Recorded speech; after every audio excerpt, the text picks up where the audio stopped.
Right now, a lot of residential home builders are saying to us, I need every job I've signed up, even if I'm not going to make any money on it. Because without the cash flow, I won't be able to pay my staff and I'll have to close my building company. So I can't afford to lose anyone. If that resonates with you, then you need to watch this. About 2 years ago, we had a builder in our mentoring program. We'll call him Josh. Josh had a good building company and he was growing nicely. However, during one of his monthly coaching sessions with us, our executive coach uncovered a potential problem that was unraveling regarding the timeline on a large $1.5 million home. The client on this project was Scottish, and one thing we all knew about him was that he could get very emotional when things weren't going his way. Another thing we knew about this client was that he wanted to be in his new home by Christmas because he had his family coming over from Edinburgh to stay with him over the holiday period. After the coach heard about the challenges Josh was dealing with in regard to this client, warning bells started ringing. Josh was telling him that 4 weeks after the deadline had passed for ordering the tiles, he could still not get the client to confirm their selections. Hold on, said the coach. When is the home due to be handed over? It's going to be tight, said Josh, but we were hoping for the first week in December. Well, said the coach, if they are 4 weeks overdue with their selection decisions, that's going to push it out to January, isn't it? Josh just shrugged his shoulders and said, well, probably, but it's only July now, so we'll have to see how it goes. So let's get this straight, said the coach. Your deadline for selecting the tiles was 4 weeks ago, which means every day that passes after that deadline is effectively adding another day to the handover date. So have you told the client? Not likely, said Josh. He's going to go mad. I'll deal with it if and when it becomes a problem. And there you have it. That is why builders have such a terrible reputation for communication.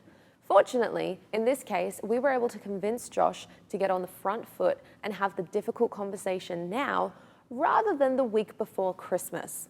And by having that conversation early, the client understood that the only way to get this home finished on time was by selecting tiles that were already sitting in a warehouse in Australia rather than being specially ordered out of China.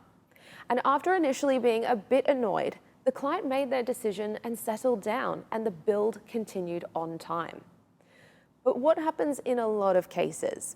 The builder believes that by avoiding a difficult conversation now, it will somehow become an easier conversation later, and it never does. It just gets worse, and that's exactly what's happening in our industry right now. Prices are going up. Builders already know the effect it's going to have on all those jobs they haven't started yet, and even the jobs that are underway, but they are putting off the difficult conversations which are only going to make it worse. The best way to deal with the current situation is by over-communicating, which means you need to get on the front foot and address the elephant in the room. And that means managing your clients' expectations. Client communication has never been more important than right now because your clients are the ones that are having to come up with additional money to cover the increase in their allowances. And they are also going to have to cover the additional rent they may end up paying because the timelines are blowing out. They are bound to feel worried and frustrated, and the only person they can turn to and blame is you. But by getting on the front foot and explaining what has happened, what is happening, and what is likely to happen in the future without sugarcoating it or leaning towards a best case scenario, the easier it will be for you. A good book to read on the subject of negotiation is Never Split the Difference by Chris Foss. Chris was an FBI hostage negotiator, so when he negotiated, there was not a lot of room for error. Since leaving the FBI, Chris has created a very successful consulting business where he teaches the art of negotiation. In his book, Chris outlines some key skills that are also very important for builders to learn when it comes to managing their clients' expectations. The first one is anchoring. You can bend your client's reality by anchoring their starting point. And what that means is before you make an offer, emotionally anchor them by saying how bad it will be. When you get to numbers, set an extreme anchor to make your real offer seem reasonable, or use a range to seem less aggressive. The real value of anything depends on the vantage point you're looking at it from. It's all about perspective. Now, that may seem overly simplistic, and when you hear me saying it, a natural reaction is to think, I wouldn't fall for that, that's too obvious. But we all do, which is why we see this technique being used all the time in marketing and sales. Just look around and you'll see it hidden in plain sight. The other key skill that will help you when dealing with emotionally stressed out clients is labeling. What you do here is list the worst things that the client could say about you, and then you say them before they can. This is known as performing an accusation audit, and by doing it in advance of a meeting, you'll be prepared and in a position to deal with the negative dynamics before they take root. And because these accusations often sound exaggerated when we say them out loud, speaking them will actually encourage the other person to claim that quite the opposite is true, which is perfect for this situation. For instance, you could say something like, "You're going to think I'm ripping you off," or "I should have known that the price of lumber was going to increase by 300%, or "I should have known that there was going to be a labor shortage." And in a lot of cases, you'll find the client jumping in to your defense. Now remember, you're dealing with a person who wants to be appreciated and understood. So after using this technique to drive the client away from the labels you don't want, use positive labels to reinforce and encourage positive perceptions and dynamics.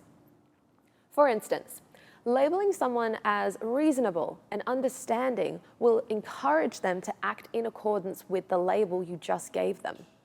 One more is to be aware of the power of no. Saying no makes the client feel safe, secure, and in control, so you need to trigger it.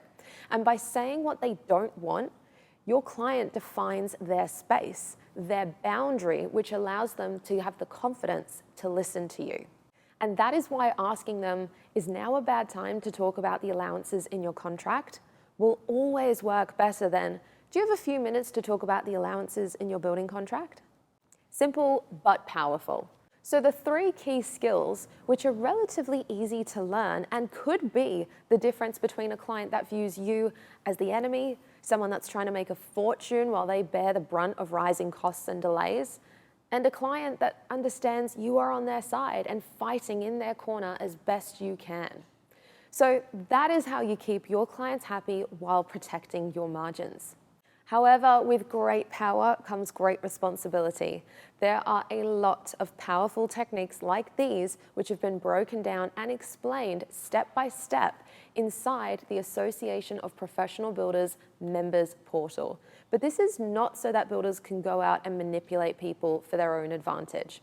A core value at APB is we always do the right thing even when no one else is looking. So always act with integrity when using these techniques. If you'd like to discover some more tips on how to master the art of negotiation, check out our latest book, Professional Builders' Secrets. Inside, you'll discover how to generate more quality leads and convert more of those leads into sales at higher margins while improving the client experience. Click on the special link below to receive your free copy.